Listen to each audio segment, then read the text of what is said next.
Welcome to the Institute for Human Services Annual Medicaid Compliance Training. My name is Kelsey Acor and I am the Medicaid Compliance Officer. Today you are joining me to participate in Medicaid Compliance Training. I will provide an overview of IHS Compliance Program, compliance policies, procedures, and expectations. Please ensure that you take the exam at the conclusion of the training to receive training credit. Medicaid is a health care program that assists low-income families or individuals in paying for medical care. Medicaid is funded by the federal, state, and local government. The Institute for Human Services has implemented and maintains a compliance program as required by New York State Department of Health and the Office of Medicaid Inspector General. IHS, its board of directors, administrators, and management teams are committed to delivering quality and efficient patient transportation services to the highest standards of ethical and professional business conduct. Maintaining full compliance with all applicable state and federal laws affecting the delivery and payment of healthcare-related transportation services, including those regulations that prohibit fraud, abuse, and waste of healthcare resources, is of the highest priority. The compliance plan is applicable to all billings, payments, medical necessity and quality of care, governance, mandatory reporting, and credentialing.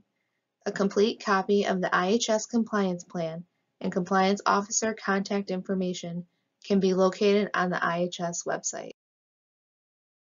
We have already reviewed what Medicaid is. Now I would like to explain what Medicaid fraud is and how we can recognize it.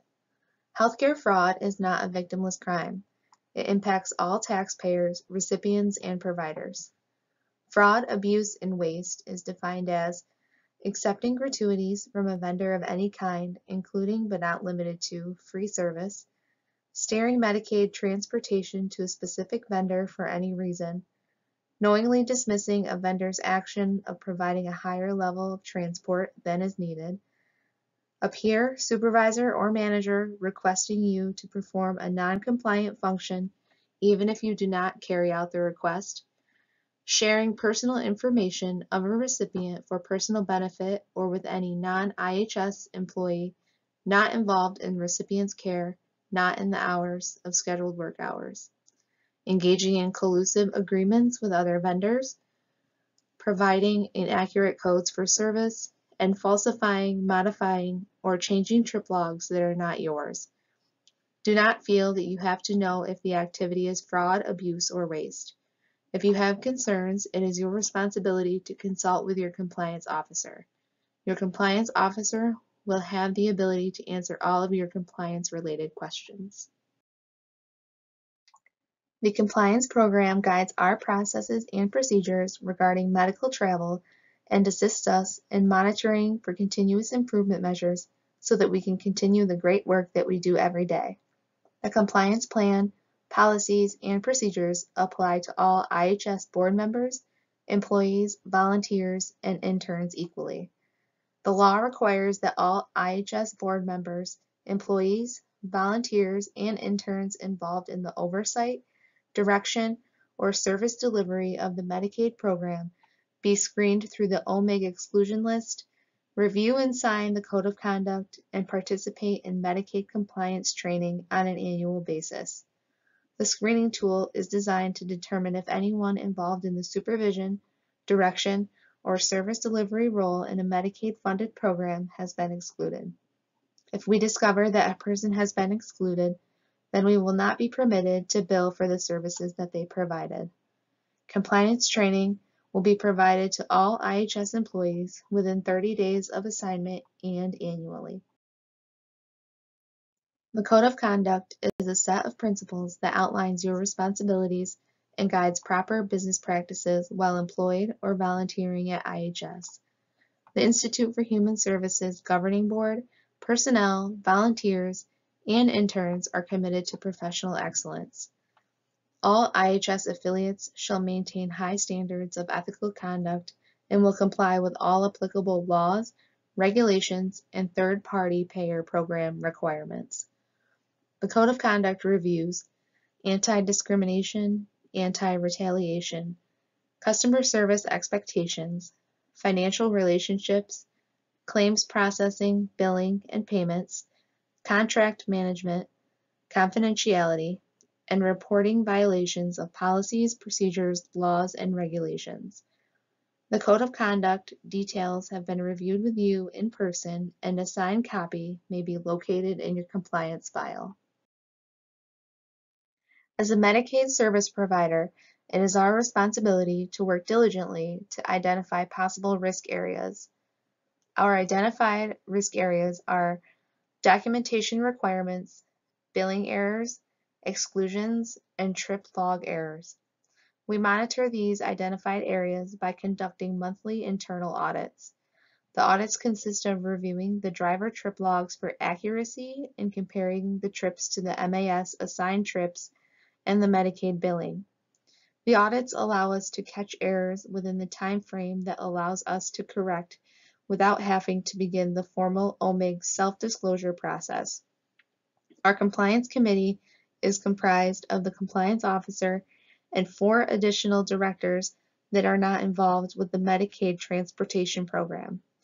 The compliance committee meets quarterly to review the audit results, corrective actions, and produce recommendations.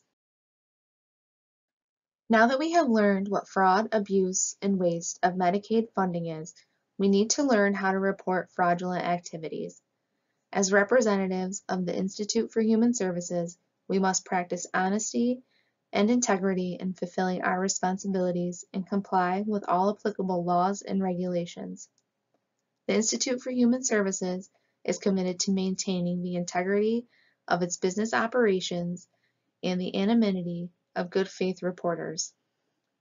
The Institute has an open door policy and suggests that employees share their questions, concerns, suggestions, or complaints with their supervisor.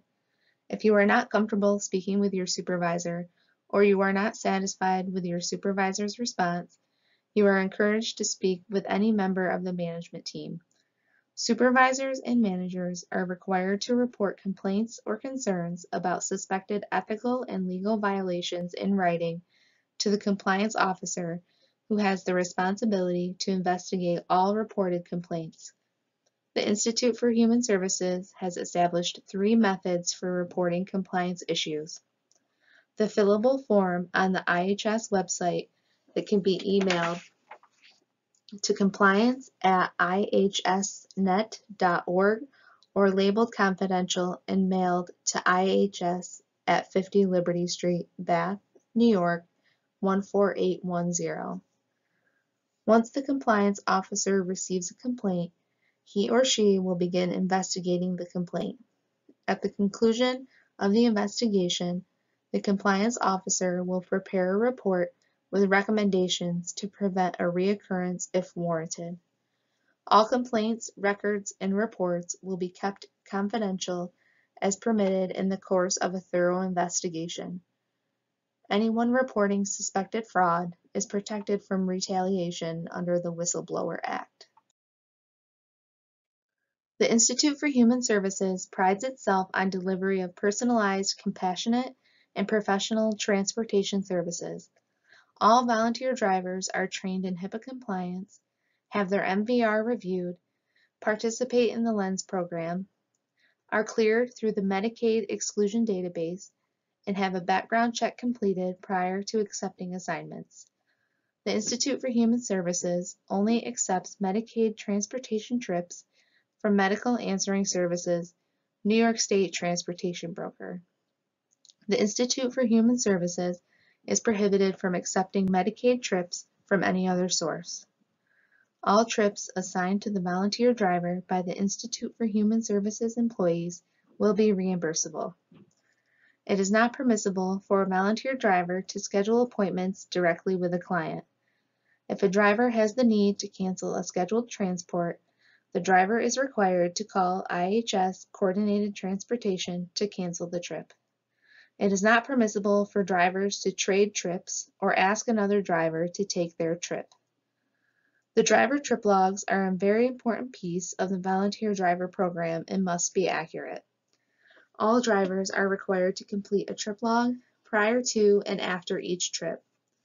It is imperative that the trip log contain the full printed name and signature of the driver providing the transport, attesting that the referenced trip was completed, your driver's license number, your vehicle license plate number, the Medicaid enrollee's name and Medicaid identification number, the date of the transport, both the origination of the trip and the time of pickup, both the destination of the trip and the time of drop-off. The trip logs will be verified with the MAS assignments and billing and will not be billed if any of this information is missing. The Institute for Human Services will attest to its billing only when there is sufficient documentation to verify that transportation was provided to a medical appointment. Trip logs must only be completed for authorized trips that occurred at IHS's direction.